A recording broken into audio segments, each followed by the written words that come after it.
संत सांगतात मरणाआधी सावध व्हावे. याला कारण आहे माणूस मेल्यानंतर सावध होण्यात काही अर्थ आहे.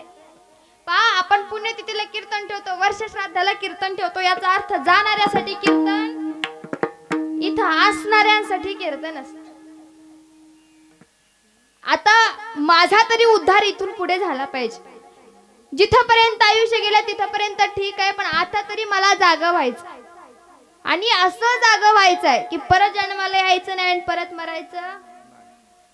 त्या 84 लक्ष योनीच्या फेऱ्यामधून आम्हाला जर बाहेर यायचं असेल तर त्याच्यासाठी सर्वात अगोदर माणसाला मी का आलो, मला कुठं जायचंय, मला काय करायचंय, मी करतोय ते योग्य आहे का आणि माझी दिशा आहे ती बरोबर आहे का हे जीवाला कळलं पाहिजे. मुळातच प्रॉब्लेम कुठे आहे माहिती का, माणसाला समजत नाही अशातला भाग नाही, माणसाला समजून घ्यायचं नाही अशातला भाग आहे. जीवाची तळमळ लागते परमार्थासाठी आणि जोपर्यंत जीवाची तळमळ होत नाही तोपर्यंत परमार्थ घडत. बरं, परमार्थ का करावा हे तरी कळालं पाहिजे. का करावं परमार्थ? याच्यासाठी केला होता अट्टहास. शेवटचा दिस गोड व्हावा, शेवटचा दिस याच्यासाठी केला होता अट्टहास. याच्यासाठी केला होता अट्टहास. शेवटचा दिस गोड व्हावा, शेवटचा दिस गोड व्हावा, शेवटचा दिस गोड व्हावा, शेवटचा दिस. याच्यासाठी केला होता अट्टहास, शेवटचा दिस गोड व्हावा. कशासाठी अट्टहास आहे? मुळातच हा अभंग ज्या संतांचा त्या संतांचा हा अट्टहास आहे की शेवटचा क्षण माझा गोड व्हावा. आमचा अट्टहास फक्त वित्तभर पोटासाठी. आणि पहा केवढी बरे केले देवराया, देवराया बरे केले देवराया, देवराया बरे केले देवराया, देवराया बरे केले देवराया, देवराया देवराया. पाटीला गेली समाया, इसमाया इथं बरं पोटासाठी, पोटासाठी इथं बरं पोटासाठी, पोटासाठी इथं बरं पोटासाठी, पोटासाठी इथं बरं पोटासाठी, पोटासाठी हो. वित्तभर पोटासाठी आपली किती आटाटी चालू आहे. पहा, पोटाचा आकार मुठीचा आकार इतका आहे, पण ते भरण्यासाठी आमची रात्रंदिवस तळमळ आहे. पण कधीच ही तळमळ आम्हाला परमार्थाच्या बाबतीत नाही, कधीच ही तळमळ तो देव मला भेटावा या बाबतीत नाही, कधीच ही तळमळ आता तरी मला त्याच्याकडे जायचं याच्यासाठी नाहीये. का नाहीये तर याला कारण आहे. तोपर्यंत माणूस प्रयत्न करत नाही जोपर्यंत त्याला कळत नाही ती गोष्ट कशासाठी आहे. आम्हाला आजपर्यंत कळलं नाही परमार्थ कशासाठी, आम्हाला आजपर्यंत कळलं नाही देवाची भक्ती कशासाठी. एक गोष्ट लक्षात ठेवा, या पृथ्वी तलावर जन्मलेल्या प्रत्येक माणसासाठी ही गोष्ट आहे की इथं पृथ्वी तलावर जो व्यक्ती जन्मलाय किंवा जे काही आपली माणसं आहेत ते आपली घेईन मी जन्म यादसाठी देवा, घेईन मी जन्म यादसाठी देवा, घेईन मी जन्म यादसाठी देवा, घेईन मी जन्म यादसाठी देवा. तुझी चरण सेवा साधावया, तुझी चरण सेवा साधावया, तुझी चरण सेवा साधावया, तुझी चरण सेवा साधावया. घेईन मी जन्म या याचसाठी देवा तुझी चरण सेवा साधवया. कशासाठी जन्माला येतो जीव तर पहा देवे दिला देह भजने गोमटान तो या झाला फाटा दिलाय कशासाठी हो भजनासाठी आणि जीव वापरतो कशासाठी भोजनासाठी. मुळातच देवाने जी काही इंद्रिय दिली ती सगळी इंद्रिय जर कशासाठी दिली तर दिली इंद्रिय हात पाय कान दिले इंद्रिय हात पाय कान डोळे मुख बोलाया वचन डोळे मुख वचन जेणे तो जोडसी नारायण गा दिले इंद्रिय हात पाय कान डोळे मुख बोलाया वचन जेणे तुझी नारायण गा दिले इंद्रिय हात पाय कान डोळे मुख बोलाया वचन बोलाया वचन दिले इंद्रिय हात पाय कान आणि डोळे मुख बोलाया वचन. कशासाठी दिले हो. एका अभंगात तुकोबा सांगतात बोलावा विठ्ठल पहावा विठ्ठल आणि करावा विठ्ठल जीव. देवाने तोंड कशासाठी दिलं भगवंताचं नामस्मरण करण्यासाठी दिलं. देवाने श्वास कशासाठी दिला तर त्या प्रत्येक श्वासामध्ये भगवंताचं नामस्मरण घडावं यासाठी दिला. देवाने डोळे कशासाठी दिले पहा माणसाचा भगवंताप्रती इतका शुद्ध भाव असावा डोळ्याने जिथं बघल तिथं देव दिसावा. मुखातून गेलेला हर एक शब्द त्याला प्रेरित असावा आणि कानाने जी काही गोष्ट आम्ही ऐकू ती भगवंताच्या बाबतीत असली पाहिजे. एवढं शुद्ध सात्विक भाव भगवंतावर असावा आणि तरच काय होतं तुमचं आमचं अंतकरण तुमचं आमचं जे हृदय आहे ना ते विठ्ठलाने भरतं आणि मग काम क्रोध सगळ्यांनी तुम्ही आम्ही काय होतो रिते होतो. तुका म्हणतात तुका म्हणे देह भरला विठ्ठले काम क्रोध घर केले. पहा असं म्हणून कधीच आपल्या अंतकरणातले 6 विकार नष्ट होत नाहीत. आपण जर म्हटलो की माझं हृदय फार साफ आहे फार सुंदर आहे त्याच्यामध्ये कोणत्याही प्रकारचा अहंकार नाही त्याच्यामध्ये कोणत्याही प्रकारचं काम क्रोध लोभ नाही असं किती जरी म्हटलं तरी म्हणणं वेगळं असतं आणि अनुभवणं वेगळं असतं. तोपर्यंत जीवाचं हृदय शुद्ध होत नाही जोपर्यंत तिथं नामस्मरणाची घुसळण होत नाही. जगाच्या पाठीवर नामा परते साधन नाही आणि जे तू करशील आणि काही जगाच्या पाठीवर नाम हे असं एकमेव तत्व आहे ज्या तत्वाच्या जीवावरच परमार्थ करता येतो आणि ते तत्व आहे म्हणूनच हे जग आहे. मग त्यासाठी काय करावं माऊली फार सोपं सांगतात एक तत्व नाम दृढ धरी मनान हरीसी करुणा येईल तुझे. ते एकच तत्व आहे पण ते तत्व तुम्हा आम्हाला समजलं पाहिजे. परंतु आपण अशा गोष्टीमध्ये अडकलो की आम्हाला तत्वातला नावातला आणि नामातला भेद आज तागायत कळला नाही. आजपर्यंत पहा ज्ञानोबांनी ज्ञानेश्वरी लिहिली तुकोबांनी गाथा लिहिली आम्ही वाचण्यापुरती मर्यादित ठेवली पण नामदेवराय सांगतात नामा मने ग्रंथ श्रेष्ठ ज्ञानेश्वरीने एकतरी होवी अनुभव महत्वाचा कारण परमार्थ हा कधीच पाठांतराचा नसतो तो अनुभवाचा असतो. जोपर्यंत जीवाला अनुभव येत नाही तोपर्यंत संतांचं सांगणं आपल्यापर्यंत पोहोचत नाही. अहो ओरडू ओरडू गेले संत हकारुणी सांगे तुका नाम घेता पण आम्हाला आजपर्यंत कळलं नाही कोणतं नाम घ्यायचं. आम्हाला आजपर्यंत कळलं नाही कोणत्या तत्वाकडे आम्हाला जायचं. माऊलींनी हरिपाठात जीव तोडून सांगितलं रामकृष्ण वाचा भाव हा जीवाचा आणि आत्मा तो शिवाचा राम. आम्ही म्हणत राहिलो काय म्हणत राहिलो रामकृष्ण वाचा भाव हा जीवाचा रामकृष्ण वाचा भाव हा जीवाचा आत्मा तो शिवाचा राम जप आत्मा तो शिवाचा राम जप. काय म्हणत राहिलो आम्ही हरिमुखे मना पुण्याची गणना पूर्ण करी. अहो पण कोणता जप करायला सांगितला हे आम्ही समजून घेतलं नाही. बरं समजून घेतलं नाही असं म्हणण्यापेक्षा समजून सांगणाऱ्यांनी समजून सांगितलं नाही कारण जीवाला तोपर्यंत कळत नाही काय होतं म्हणून जाणते न गुरु भजीजे तेने कृतकार्य होईजे जैसे मूळ सिंचन सहजे शाखा पल्लव संतोष. जोपर्यंत झाडाच्या मुळाला पाणी घालत नाही तोपर्यंत झाड टवटवीत होत नाही. त्याच्या फांद्याला किती जरी पाणी घातलं तरी झाड टवटवीत होत मुळाला पाणी घालावं लागतं. आणि म्हणून जोपर्यंत आपल्या जीवनामध्ये गुरु तत्व आपल्यापर्यंत येत नाही गुरुकडून ते ज्ञान आम्हाला कळत नाही. कोणतं ज्ञान ते माऊलींनी सांगितलं बाबा रामकृष्ण आहे ना ह्या जीवाचा मंत्र आहे परंतु आत्म्याचा जर कुठला असेल तर तो शिवाचा जप आहे. मग तो आम्हाला करावा लागेल. त्याच्यासाठी माऊली म्हणतात बाबा आधी कोणतीही गोष्ट करण्यासाठी एक प्रकारची प्रक्रिया असते पहा.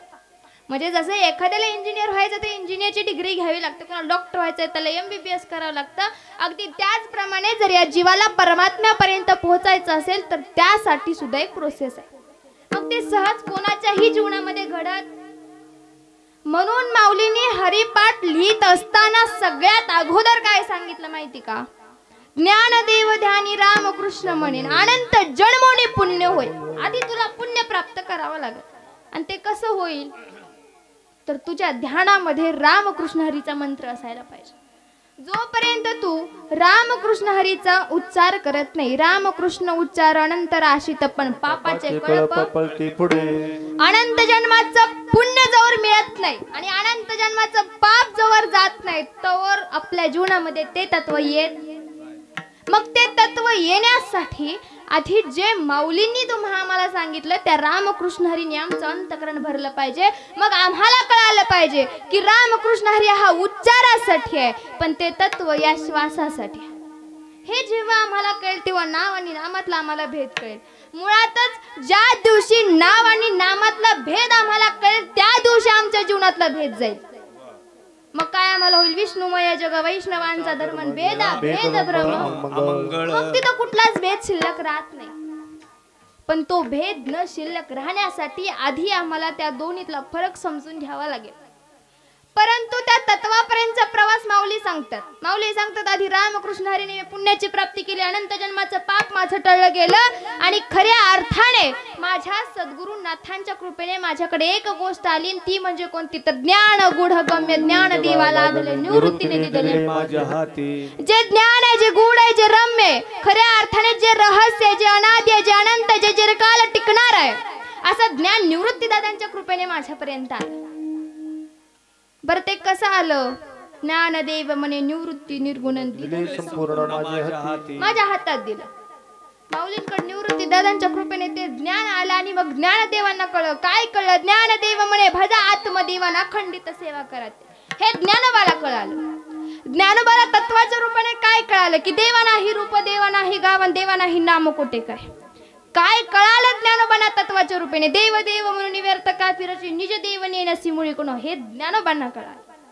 आम्हालाही ते समजून घ्यायचंय, आम्हालाही तिथपर्यंत पोहोचायचं. मग कोणतं नामस्मरण करायचं तर माऊली सांगतात ज्ञानदेव मौन जप माळ अंतरीन धरुणी श्री हरी जप. अंतरंगातली जी मौन माळ आहे, कशी माळ? जी मौन राहून जिचा जप करायचा आहे ना ते अंतरंगातलं भजन आम्हाला करायचं आहे. आणि म्हणूनच म्हणतात काय म्हणतात? श्वासाने भजन करा गड्यानो श्वासाने भजन करा, श्वासाने भजन करा गड्यानो श्वासाने भजन करा, श्वासाने भजन करा गड्यानो श्वासाने भजन करा, श्वासाने भजन करा गड्यानो श्वासाने भजन करा. कशाने भजन करायला सांगितलं तर श्वासाने करायला सांगितलं. पहा तुमच्या आमच्यासारखी सर्वसामान्य माणसं पंढरीची वारी करत असताना पंढरीच्या वारीला काही टप्पे आहेत. आता ते टप्पे कसे आहेत तर पाहायला गेलं आळंदीवरून आपण पुणे येतो, सासवड येतो, दिवे घाट लागतो, अगदी असे आपले टप्पे आहेत. पण ज्या वेळेस माऊलींना विचारलं त्यावेळेस माऊली म्हणतात बाबा तुमच्या वारीला टप्पा आहे पण माझी वारी दिवसाला 21,600 वेळा आहे. म्हणजे माऊलींचं म्हणणं आहे कारण काय होतं 24 तासामध्ये आपला श्वास हा 21,600 वेळा चालतो. 21,600 वेळा चालणाऱ्या प्रत्येक श्वासाला मी भगवंताचं नामस्मरण करतो. म्हणजे माझा जाणारा येणारा प्रत्येक श्वास म्हणजे भगवंताची वारी आहे. आम्हाला ही तीच वारी करायची. आपण म्हणतो पहा कामामध्ये का मन म्हणा राम राम, पण खरंच हे इतकं सोपं आहे का? इतकं सोपं आहे का? आम्ही कोणतंही काम करताना एक वेळ आम्हाला राम आठवणार नाही पण रामापाशी गेल्यावर काम नक्कीच आठवणार. ही जीवाची मनस्थिती आहे, ही सध्याची वस्तुस्थिती आहे. हे आम्हाला कशामुळे समजत नाही कारण काय होतं आम्ही आमच्या दैनंदिन जीवन जगत असताना आम्हाला वाटतं ज्या प्रकारे गोरोबा काकांनी मडकी घडवत असताना भगवंताचं नामस्मरण केलं, सावतोबांनी कांदा मुळा भाजी लावत असताना भगवंताचं नामस्मरण केलं, मी पण करावं वाटतं की नाही? पण आपल्या जीवनात ते सहजासहजी घडत नाही. का घडत नाही तर ते इतकं सोपं नाही. का सोपं नाही तर त्याच्यासाठी एक प्रक्रिया आहे ती म्हणजे ठाईचं बैसुनी करा एक चित्त नावडी अनंत जोपर्यंत मनाची एकाग्रता होत नाही तोपर्यंत कामामध्ये कामन म्हणा राम राम ही दशा सुद्धा जीवाला प्राप्त होत नाही. मग चित्ताची एकाग्रता करायची तरी कशी, मनाची एकाग्रता करायची तर कशी. आता मन पहा, मन ही अशी गोष्ट आहे जी कबीर महाराज सांगतात मन चंचल मन लोभी मन लालची. म्हणजे कबीर महाराजांचं म्हणणं आहे मना इतकं लोभी कोण नाही, मना इतकं लालची कोण नाही आणि मनासारखं असं म्हणतात. पहा मन जे चिंतिते म्हणजे आमच्या आयुष्यातली हर एक जी गोष्ट घडते ती मनाच्या आधारे घडते. आम्ही मनाचं सगळं ऐकतो की नाही, हर एक गोष्ट मनाप्रमाणे चालते. पण ज्या दिवशी श्रीकृष्ण परमात्मा अर्जुनाला जसं सांगतो की अरे अर्जुना तू मनाच्या अधीन चालतो, पण ज्या दिवशी मन तुझ्या अधीन राहील ना त्या दिवशी एकाग्रता होईल आणि त्या दिवशी तुला मी कोण आहे हे कळेल. बुद्धी आणि मन चित्त अहंकार होणं हे चतुर्विध चिन्ह अंतःकरणाचे. अहो 4 स्थिती असतात अंतःकरणाच्या, बुद्धी मन चित्त आणि अहंकार. या 4 स्थितीशिवाय माणूस अपूर्ण आहे. आता बुद्धी ही अशी गोष्ट आहे ज्या बुद्धीचं महात्म्य सांगताना माऊली सांगतात बुद्धीचे वैभव अन्न नाही तुझे एक केशवराजे सकळ सिद्धी. आता ही बुद्धी अशी आहे पहा, प्रत्येकाला सारखीच बुद्धी आहे, कोणाला जास्त आणि कोणाला कमी असं देवाने देताला सगळ्याला सारखीच दिली, पण कोण त्याचा कसा वापर करेल हे त्याच्यावर अवलंबून आहे. आता पाहायला गेलं माऊलींनी बुद्धीचं वर्णन करत असताना सांगितलं जैसे दीप कळिका धाकुटी परिभव तेजाचे प्रगटी. म्हणजे एखादी जी पंथी आहे दिसायला छोटी असते पण तिचा प्रकाश सगळा अंधकार नष्ट करतो आणि हीच ताकद या बुद्धीची असते. दिसायला जरी छोटी वाटत असली तरी याच बुद्धीच्या जोरावर समाजातला अंधकार नष्ट करण्याची ताकद आहे. पण आधी मनातला अंधकार जोपर्यंत नष्ट होत नाही तोपर्यंत समाजातला अंधकार नष्ट होत नाही. मग काय होतं ज्या वेळेस मन ही एकाग्र होतं, पण कसं असतं मनाच्या पलीकडे बुद्धी असते, बुद्धीच्या पलीकडे आत्मा असतो, आत्म्याच्या पलीकडे परमात्मा असतो आणि त्याच परमात्म्याला जर आपलंच करायचं असेल तर मनाची एकाग्रता आणि बुद्धीची निश्चयता लागते तरच परमार्थ घडतो. नाहीतर मनाची कितीही एकाग्रता असली आणि बुद्धीचा जर निश्चयच नसेल परमार्थ करायचा तर या सगळ्या गोष्टी व्यर्थ आहेत. आणि म्हणून याच्यासाठी आम्हाला काय करायचं आहे तर चित्त एकाग्र करायचं आहे. चित्त एकाग्र करायला लागतं ते काय तर तुकडोजी महाराज सांगतात. चित्त एकाग्र करायला एकच गोष्ट लागते आणि ती म्हणजे घे घे घे हरिनाम घे माया सारी सोडून दे हात लावून नशिबाला कार सुधाई दाई या संसाराच्या पायी नरासारखा नर जन्म पुन्हा मिळायचा नाही, नरासारखा नर जन्म पुन्हा म्हणायचा नाही. घे घे घे हरिनाम घे माया सारी सोडून दे. घे घे घे हरिनाम घे माया सारी सोडून घे हात लावून नशिबाला तू रडतोस दाई दाई या संसाराच्या पायी ए नरासारखा नर देहा पुन्हा मिळायचा नाही, नरासारखा नर देहा पुन्हा मिळायचा नाही. घे घे घे हरिनाम घे माया सारी. तुकडोजी महाराज सांगतात जर काय करायचं असेल तर तू एकच कर, भगवंताचं नाम घे. का नाम घे? कारण एकमेव मनुष्य नावाची योनी अशी आहे जिच्याकडे ज्ञान आहे, जिच्याकडे प्रेम आहे, जिच्याकडे भावना आहे, जिच्याकडे संवेदना आहे, जिच्याकडे ज्ञान प्राप्त करून घेण्याची ताकद आहे. इतर योन्यांच्या ठाई हे सुखही नाही, इतर योन्यांच्या ठाई हे ज्ञानही नाही. मग असा एकमेव जन्म आहे तो कसा मिळतो? पाप पुण्य करून जन्मा येतो प्राणी नरदेहा योनी हानी केली. पाप पुण्याचा वाटा जेव्हा समसमान होतो तेव्हा तुम्हाला आम्हाला हा नरदेह प्राप्त होतो. हा नरदेह ज्या कारणास्तव दिलाय ते कारण म्हणजे भगवंताचं नामस्मरण आहे. मग आम्हाला तेच करायचंय. पण काय होतं तुकडोजी महाराज ज्याप्रमाणे म्हणतात, काय म्हणतात, तू म्हणशील बायका पोर ते इथेच राहील सार आणि तू मेल्यावरती तुझं घर हे आपल्याला वाटतं इथं बसलेला प्रत्येक जण माझा आहे. पण एक गोष्ट लक्षात ठेवा, जगाच्या पाठीवर भगवंताला सोडलं तर आपलं असं कोणीच नाही. या जगातली सगळी नाती ही अपेक्षेपोटी जोडलेली गेली आहे. आता पहा ना, तुम्ही काम करता म्हणून तुम्हाला घरात किंमत आहे, तुम्ही कामच करू नका. तुम्हाला जे सकाळी जेवायला मिळतं ना ते सुद्धा आदराने दिलं जाणार. तुम्ही घरातली काहीच कामं करू नका, तुम्हाला दिली जाईल का तो आदर? याला कारण आहे. या पृथ्वी तलावर जन्मलेलं हर एक नातं हे अपेक्षेने जोडलेलं आहे, पण भगवंताशी जोडलेल्या नात्यात कुठलीही अपेक्षा नसते, कारण तो एकटाच असतो जो प्रत्येक ठिकाणी आपल्या सोबत असतो. आपल्याला वाटतं आई माझी, वडील माझे, भाऊ माझा, बहीण माझी, सगळे सगळे सोयरे माझे, पण आपलं अंतःकरण कधीच म्हणत नाही तो जगाचा बाप माझा आहे. अहो, ज्यानं 3.5 हातांचा जन्म दिला, ज्याने बघायला 2 डोळे दिले, 2 कान दिले, 1 नाक दिलं, एवढा सुंदर देह ज्यानं दिला, त्याचे उपकार आपण कधीच मानत नाही. आज या समाजामध्ये इतकी वाईट परिस्थिती आहे, लोकांना 2 टाइम काय 1 टाइम खाण्यासाठी सुद्धा पैसे नाहीत, पण आपण असं जगतो. जगातला सगळ्यात श्रीमंत माणूस तो आहे, 2 टाइमचं जेवण करू शकतो. आपण करू शकतो ना?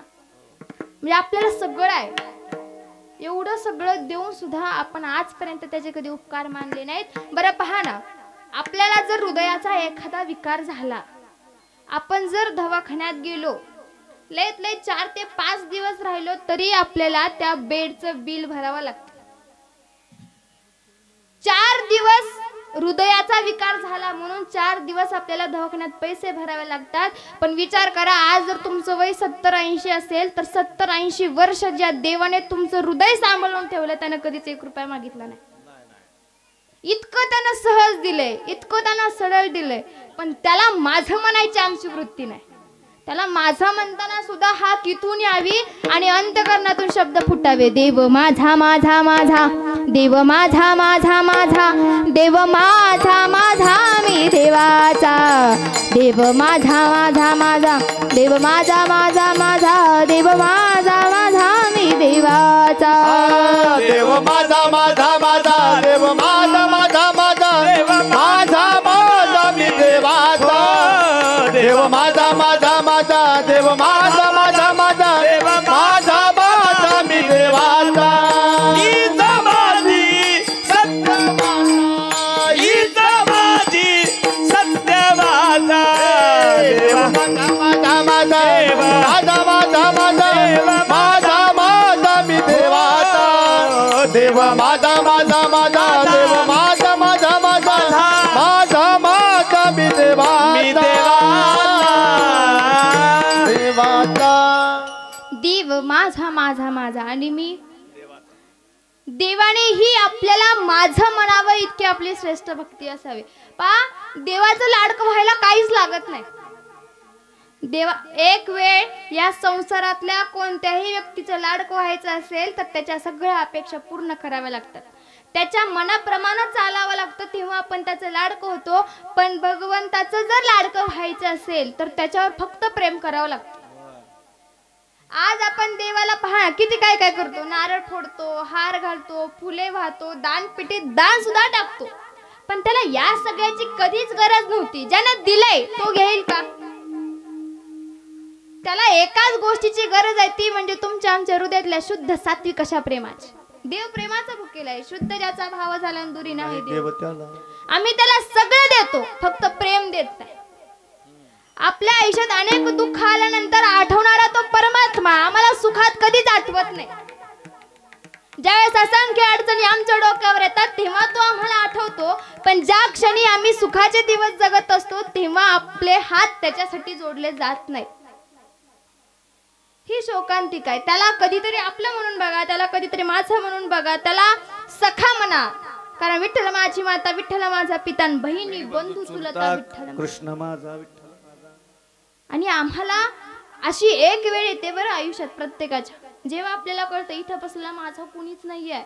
मी आजपर्यंत सगळ्यासाठी सगळं करून बघितलं, आजपर्यंत मी सगळ्यासाठी हर एक गोष्ट दिली, पण काय होतं आपण इनपुट देत जातो पण त्याच्या बदल्यात आउटपुट कधीच मिळत नाही. आणि हे प्रेम नसतं.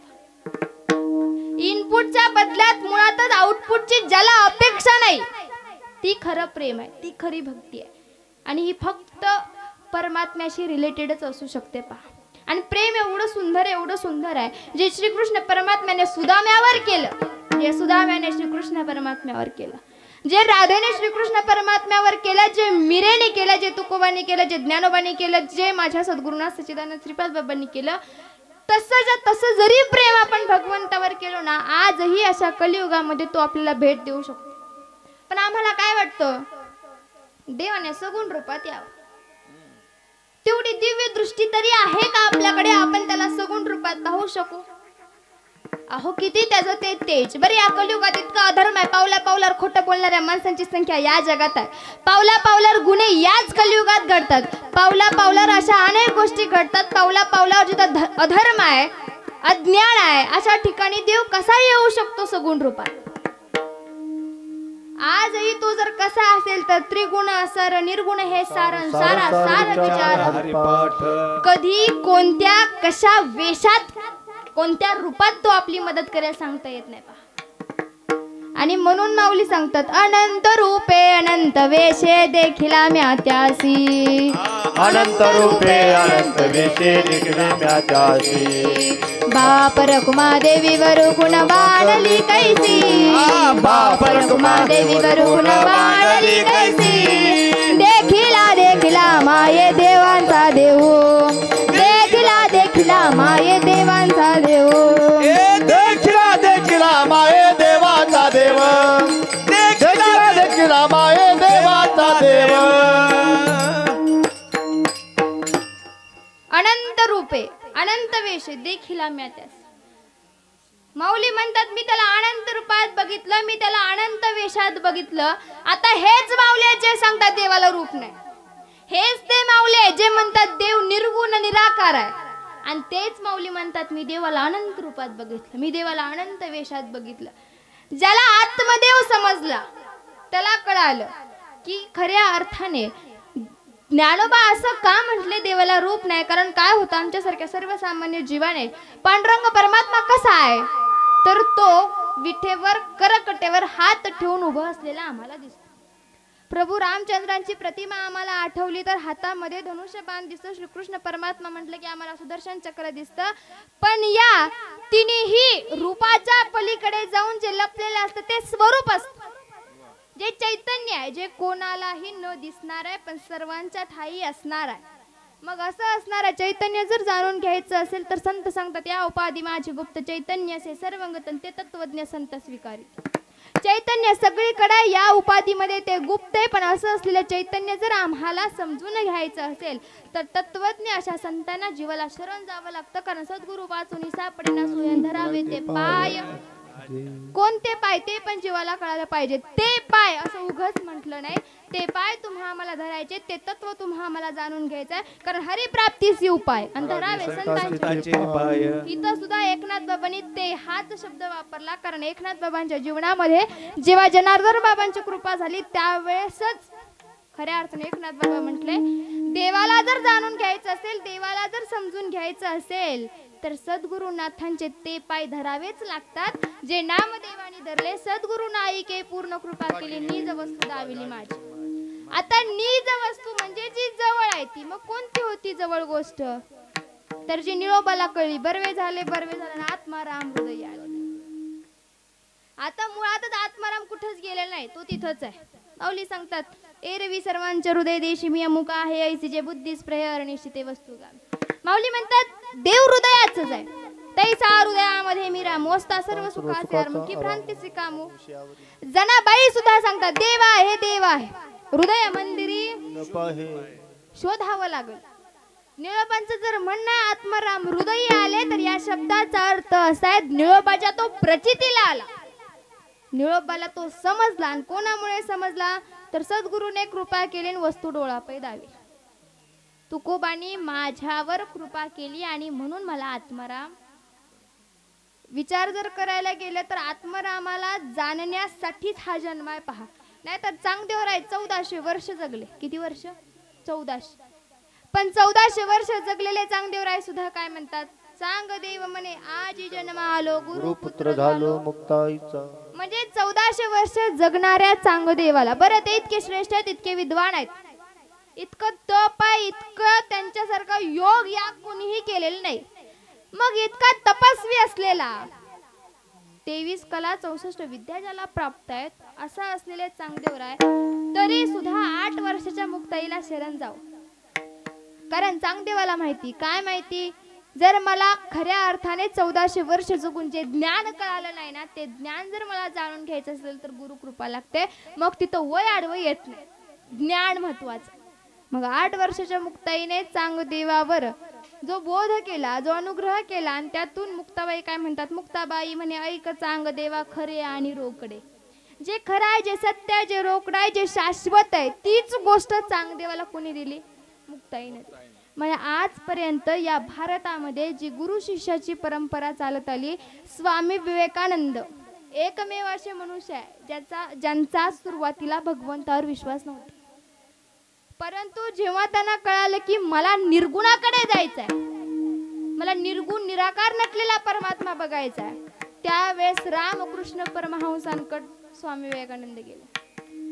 म्हणजे आजपर्यंत आपला भारत ज्या लोकांच्यामुळे विकसित आहे, ज्या लोकांच्यामुळे प्रगतशील आहे, त्या लोकांनाही जीवनामध्ये गुरुकृपा करावी लागली, तेव्हा कुठे हे सगळं साध्य झालंय. तिथं तुम्ही आम्ही सर्वसामान्य माणसं आहे. पहा, आपल्याकडे काहीच नाहीये, आपण फार सामान्य आहे. इतकी सामान्य आहे की आपण आपल्या कुटुंबाचाही विचार न करणारी माणसं आहे. या पृथ्वी तलावर इतके महान, इतके महापुरुष होऊन गेले की ज्यांनी समाजाचा विचार केला, पण आजची इतकी वाईट परिस्थिती आहे की आपण आपल्या घरातल्यांचा सुद्धा विचार करत नाही. मग अशा समाजात आपण राहत असताना जर कीर्तनाच्या माध्यमातून असो, संतांच्या माध्यमातून असो, आपल्यापर्यंत ते ज्ञान जर येत असेल तर जीवाने ते घेतलं पाहिजे. कारण जीवाचं तेवढं एकच कर्म आहे. आपण काय म्हणतो पहा, कर्म हीच भक्ती आहे म्हणतो की नाही, पण कोणतं कर्म भक्ती आहे हे जीवाला कळलं पाहिजे. आज कसाही गाय कापतो ते कर्म आहे, मग ते कर्म भक्ती झाली का हो? आपण काय म्हणतो, कर्म हीच भक्ती आहे. मग या जगामध्ये कुकर्म करणाऱ्या लोकांची संख्या कमी नाही, मग कुकर्म करणारे लोक ही भक्तीच करतात का? नाही. कर्म हे धर्मयुक्त असलं पाहिजे, तेव्हा ती भक्ती होते. मग आम्हाला धर्मयुक्त असलेलं कर्म करायचं आहे आणि त्या कर्माच्या माध्यमातून आपल्याला परमात्म्यापर्यंत पोहोचायचं आहे. आणि ते याच जन्मात पोहोचायचं आहे. का पोहोचायचं? क्षणोक्षणी हाची करावा विचार, तरावया पार भव सिंधू. क्षणाला याच गोष्टीसाठी विचार करायचा की बाबा एकदा जर मी या जन्मातून गेलो तर परत मनुष्य जन्माला येईलच, याची काय खात्री? कारण मनुष्य जन्म हा विरळ आहे. कबीर महाराज सांगतात, आउट हात कामान वदेह लहाने तुझे दिया, खाया पिया सुखसे सोया नामक जमाना खोया. म्हणजे कबीर महाराजांचं म्हणणं आहे, बाबा 3.5 हातांचा मनुष्य जन्म देवाने तुला देताना तो फक्त खाणे पिणे झोपणे मौज मजा मस्ती याच्यासाठी नाही दिला, काहीतरी साध्य करायला दिलं, काहीतरी प्राप्त करायला दिलं. मनुष्य जन्म अनमोल है, यू मिट्टी में ना डोल रे, अब तो मिला है फिर न मिलेगा, अभिनय कभी नहीं. आत्ताच मिळालाय तो परत मिळणार नाही. कारण काय, इतर योनी जर पाहायला गेलं तर शास्त्र असं सांगतं, ज्या वेळेस तुम्ही झाडाच्या योनीला जाल तेव्हा तुम्हाला 20 लक्ष वेळा काय झाडाच्या योनीमध्ये जन्म घ्यावा लागेल. जर आपण जलचर झालो तर आपल्याला 9 लक्ष वेळा यावं लागेल. पण मनुष्य जन्म हा फक्त 4 लक्ष वेळा, आणि तोही कसा, जेव्हा पाप पुण्याचा वाटा समसमान होतो तेव्हा. म्हणजे आपण फार भाग्यवान आहे की आपण आता मनुष्य जन्मात आहे. मग आम्हाला आता तरी तरायचं आहे. आणि म्हणून नामदेवराय सांगतात, बाबा ही तुझी शेवटची पाळी, अभंगाचं पहिलं. आता तरी पुढे हाची शेवटची पाळी एक मनुष्य जन्म, शेवटची पाळी एक मनुष्य जन्म, शेवटची पाळी एक मनुष्य जन्म, शेवटची पाळी एक मनुष्य जन्म. चुकलियावर फेरा पडे, चुकलियावर फेरा पडे, याच जन्मी ओळखी करा आत्मराम, एक जन्मी ओळखी करा आत्मराम. चुकलियावर फेरा पडे, चुकलियावर फेरा पडे, याच जन्मी ओळखी करात माराम, याच जन्मी ओळखी करात माराम. शेवटची पाळी एका मनुष्य जन्म, चुकलियावर फेरा पडे, चुकलियावर फेरा पडे, चुकलियावर फेरा पडे. शेवटची पाळी एक मनुष्य जन्म, चुकलियावर फेरा पडे, चुकलियावर फेरा पडे, चुकलियावर फेरा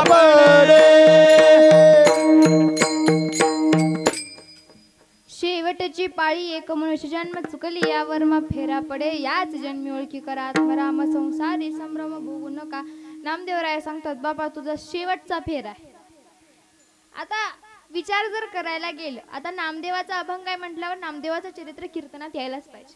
नामदेवराय काय म्हणतात, ही शेवटचा फेरा आहे. आणि नामदेवाला हे कधी कळालं, याच जन्मी ओळखी करा आत्मराम हे नामदेवांना कधी कळालं, तर पहा आपल्यासारखे सर्वसामान्य सारखी असणारे नामदेवराय. पण काय आहे ना, आपल्यापेक्षाही त्यांच्याकडे जर एक गोष्ट कुठली जास्त असेल तर तो म्हणजे त्यांचा भगवंतावर खूप जास्त असा भाव होता. आता ज्यावेळेस नामदेवाला माहिती तो साक्षात त्या ब्रह्मांडाचा नायक असणारा माझ्या चवी येऊन रोज माझ्या ताटात जेवतो, हे नामदेवाला ज्ञात आहे. नवे नवे नामदेवाच्या जीवनामध्ये घडणाऱ्या हर एक गोष्ट मी ज्या व्यक्तीशी शेअर करतो ती कोणी एक व्यक्ती नसून तो या जगाचा मालक आहे, हे सुद्धा नामदेवाला ज्ञात आहे. माझ्या कीर्तनात फुगडी खेळणारा सुद्धा तो जगाचा बाप आहे, हे सुद्धा नामदेवाला ज्ञात आहे. पण हे सगळं ज्ञात असून सुद्धा तो कोण आहे हेच नामदेवाला ज्ञात नाही. आणि हेच नामदेवरायांना जाणायचं होतं, म्हणून विसोबा खेचरांना संत नामदेवरायांना शरण जावं लागलं. आणि नामदेवराय म्हणतात नामा मने निकी दावियली सोय न विसंबे पाय खेचराज. खेचराज म्हणजे विसोबा खेचरांचे पाय. का तर ज्या विसोबा खेचरांमुळे नामा मने देव देही दाखविला उपकार केला खेचरा. ज्या विसोबा खेचरांमुळे खऱ्या अर्थाने नामदेवाच्या जीवनामध्ये परमात्म्याची प्रचिती नामदेवाला आली. नामदेवाला कळालं की हाच जन्म आहे ज्या जन्मामध्ये मी त्याची प्राप्ती करू शकतो. मग हे नामदेवरायांना कळलं, हे तुकोबाला कळलं. आणि त्या आपल्यापर्यंत कळवण्यासाठी माझे गुरुवरे सद्गुरूंना सच्चिदानंद श्री प्रभूंनी एवढे मोठे प्रयत्न केले. पण काय होतं, मार्ग दाखवणारे दाखवतात, मार्ग दावणे गेले आदि दया नदी संत ते मार्ग दाखवणारे दाखवतात, पण त्यावरून चालायचं काम तरी. घरात आमची आई स्वयंपाक करते पण खायचं काम आम्हाला खावं तरी लागेल. आणि जोपर्यंत आपण खात नाही तोपर्यंत आपल्याला त्याचा अनुभव येणार. आपण काय म्हणतो, साखर गोड आहे म्हणतो की नाही, पण कधी म्हणतो ती शास्त्रात वाचली म्हणून म्हणत नाही, ती आम्ही खाऊन बघितली म्हणून म्हणतो. मग या जगाला जर आम्हाला सांगायचं असेल, स्वतः प्रती काय करायचं असेल, तर आधी आम्हाला अनुभव आला पाहिजे. कारण अनुभवाशिवाय या जगाच्या पाठीवर कोणतीच गोष्ट खरी नाही. मग पहा, ज्या दिवशी आम्हाला परमार्थाचा अनुभव येईल, ज्या दिवशी आम्हाला परमात्म्याचा अनुभव येईल ना, त्या दिवशी जीवाला खऱ्या आनंदाची प्राप्ती होईल. आनंद असतो तरी काय हो, काय असतो आनंद? मुळातच माणूस नावाचा प्राणी असा आहे की तो सुखासाठी आसुसलेला आहे. जीवन जगतो कशासाठी माहिती का? सुखासाठी. आता ज्याचं आयुष्य सुख नाही तो काय म्हणतो, कधी एकदा मरेल. आणि आज जगात सध्या 90% लोकांची ही स्थिती आहे. प्रत्येक जण मरणाची वाट बघतो. का तर जीवनामध्ये सुख नाही. आणि मज लागी दुःख व्हावे ऐसा कोणी ना भावे जीवे. मला दुःख व्हावं असं वाटणारा कोणीच नाही. सगळ्याला वाटतं मला सुख हवंय, पण कोणतं सुख तेच आम्हाला कळालं नाही. काय होतं, संसारात अनेक सुख आहेत पण ती सुख क्षणिक आहेत, लगेच संपणारी आहेत. आज आम्ही बंगला बांधतो, बंगल्याचं सुख तत्पुरतं असतं. गाडी घेतो, गाडीचंही सुख तत्पुरतं असतं.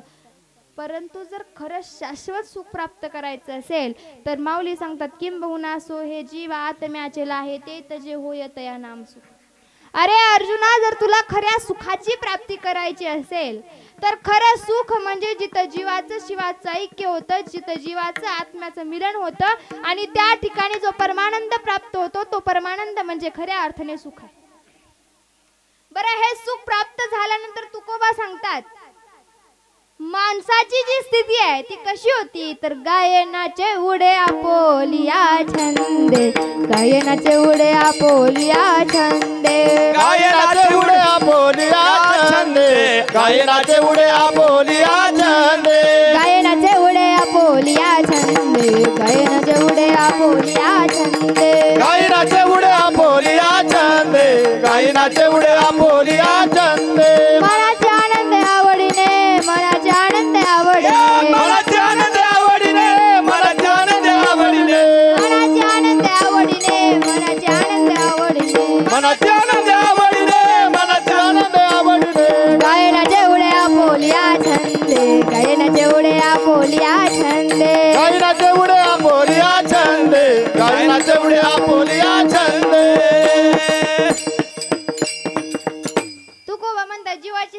श्रुती गाये नाचे उडे आपोलिया छंदे मनाची आनंदे आवडीने हा जीव गातो नाचतो उड्या मारतो नाचे टाळी पिटी प्रेम अंगे धरणी लोट बरं ही स्थिती कोणालाही होत नाही माझे सखे ते सज्जन भोळे भाविक हरिजन तुकोबा म्हणतात ही स्थिती कोणालाही प्राप्त होत नाही जे भोळे जे भाविक आहे जे सज्जन आहेत अशाला स्थिती प्राप्त होती पाप परमार्थासाठी शहाणे लोक लागतच नाहीत देवाला वेडीच लोकप्रिय जगाने किती जरी वेड म्हटलं राधेला वेड म्हटलं मिरेला वेड म्हटलं तुकोबाला वेड म्हटलं ज्ञानोबाला सुद्धा वेड म्हटलं पण ज्या ज्या लोकाला आम्ही वेड ठरवलं त्या त्या लोकांसाठी देव धावून आला परमार्थ करत असताना जीवाने वेडा होऊन करावा लाज भय शंका दुरावी न कळे साधन या परते आणि ज्या दिवशी आम्ही लाज भय शंका या सगळ्या गोष्टीचा त्याग करतो ना त्यावेळेस आम्ही भगवंताचं लाडको होतो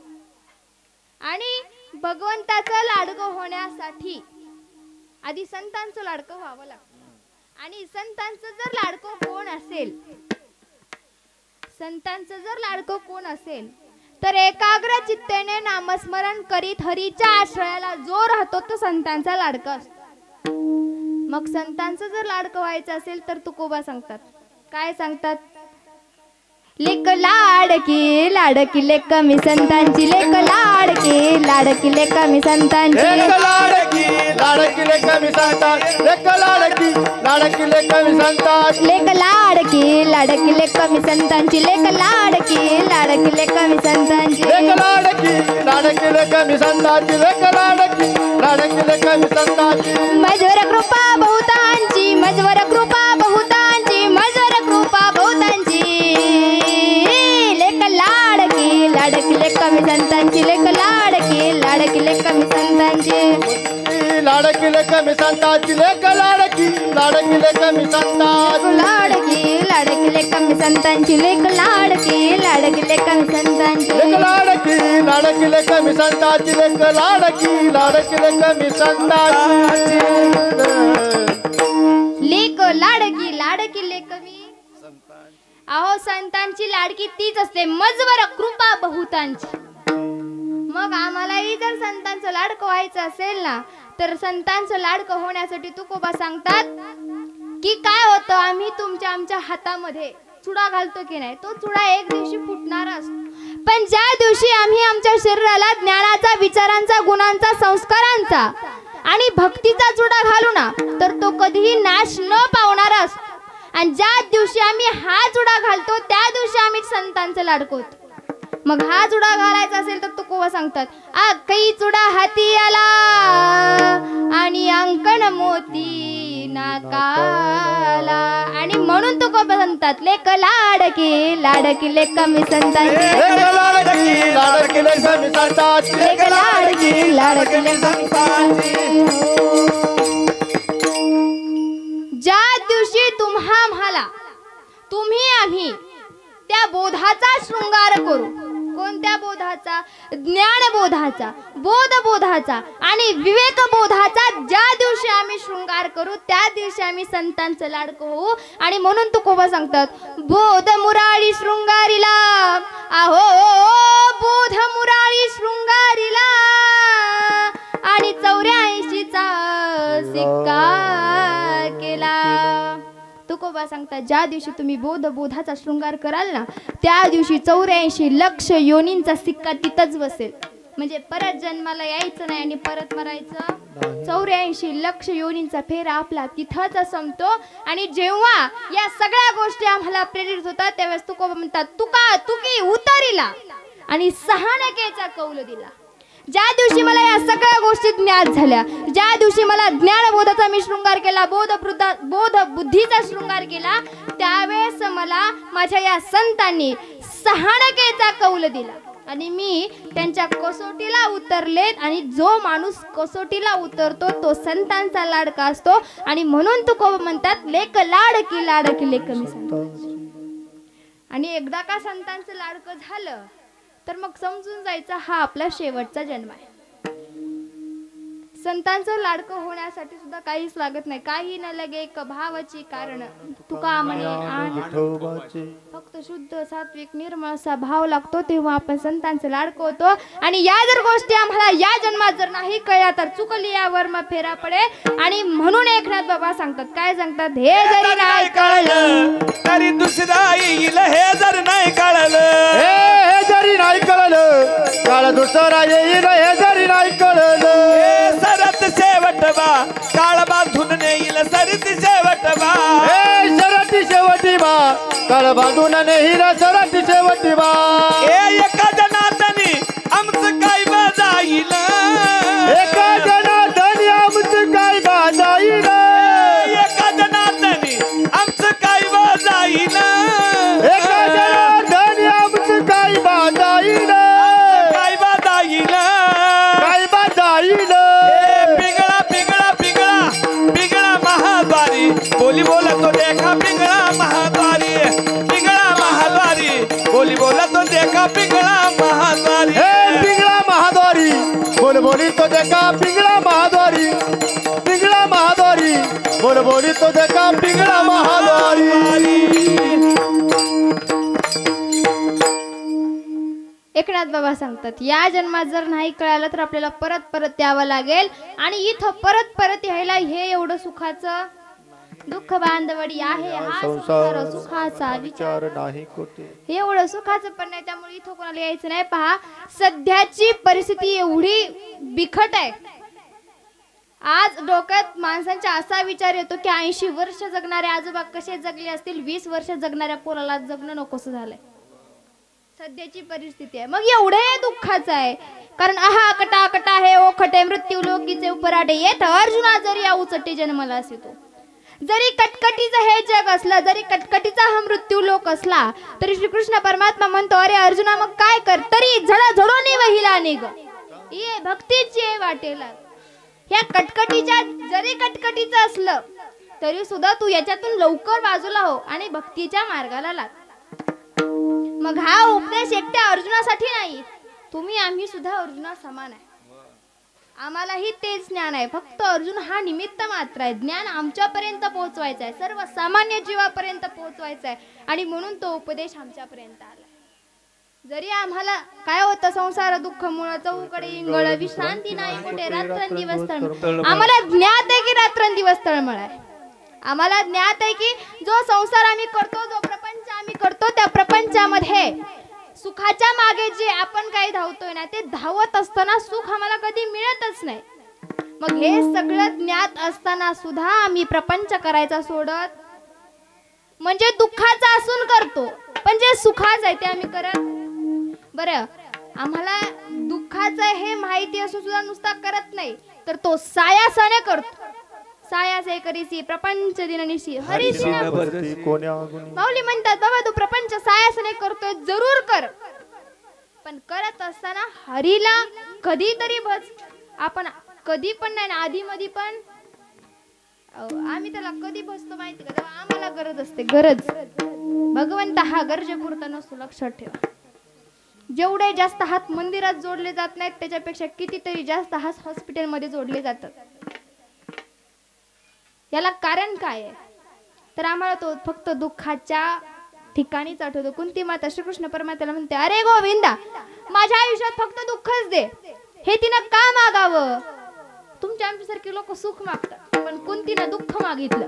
का मागितलं तर तिनं श्रीकृष्ण परमात्म्याला म्हणते, अरे गोविंदा, कारण तू असाय जो फक्त दुःखाच्या वेळीच आठवतो, आणि म्हणून माझ्या आयुष्यात फक्त दुःख दे. मग असा असलेला जो परमात्मा आहे, आमच्याही ठिकाणी कधी कधी कुंतीसारखा भाव निर्माण व्हावा. पहा, या सगळ्या गोष्टी करत असताना संतांनी कुठेही सांगितलं नाही तुम्ही संसार करू नका, पण संसार करत असतानाही त्यालाही काही नियम आहेत. संसार करत असताना पहा काय होतं, कमळाचं जे फूल असतं, का कमलकंदा आणि दरदुरी नांदिनुके एकेची गरी परी परागू सेवी जे भ्रमरी जवळीला चिकलूची उरे. कमळाच्या फुलाच्या शेजारी चिखल असतो, चिखलात बेडूक असतो, पण बेडकाला मकरंद घेता येत नाही. मकरंद कोण घेऊन जातो? मग आम्हाला बेडूक व्हायचंय का भुंग व्हायचं हे आमच्या हातात आहे. मकरंद फार जवळ आहे. आमची अवस्था त्या गोचडासारखी आहे. पाहे पा दूध पवित्र आणि गोड पासी त्वचेची आपद राड परी अव्यरवणी गोचडा शुद्ध काय निघत. त्या गोचडाच्या तिथं दूध पण आहे आणि अशुद्ध सरकत आहे, पण गोचडाला सवय आहे अशुद्ध सरकतच प्यायची. मग आम्ही कोण आहे? आम्ही सुद्धा गोचडीच आहे. आम्हाला सुद्धा जो अशुद्ध आहे अशा संसाराच्या मागे आपण लागलो, पण जवळ असणार शुद्ध सात्विक कसा परमार्थ आम्हाला दिसत. मग आपल्या हातात आता आम्हाला काय करायचं? आणि यासाठी पहा संसार करत असताना नामदेवराय सांगता संसार कसा करावा, तर आळू जपान कसं असतं पहा, त्याला पाण्यात जरी ठेवलं तर पाण्याचा स्पर्श त्याला होत नाही. का? तर आळू जपान पाणी चिटकू देत नाही. कमळाच्या फुलाचा जन्म चिखलात होतो, पण चिखलाचा स्पर्श कमळाच्या फुलाला झालेला. आमचंही आयुष्य तसंच असावं. किती जरी दलदलीच्या या संसारामध्ये हा जीव जरी अडकला तरी त्याच्या अंतरंगाला कधीही संसाराचा स्पर्श होता कामा नये.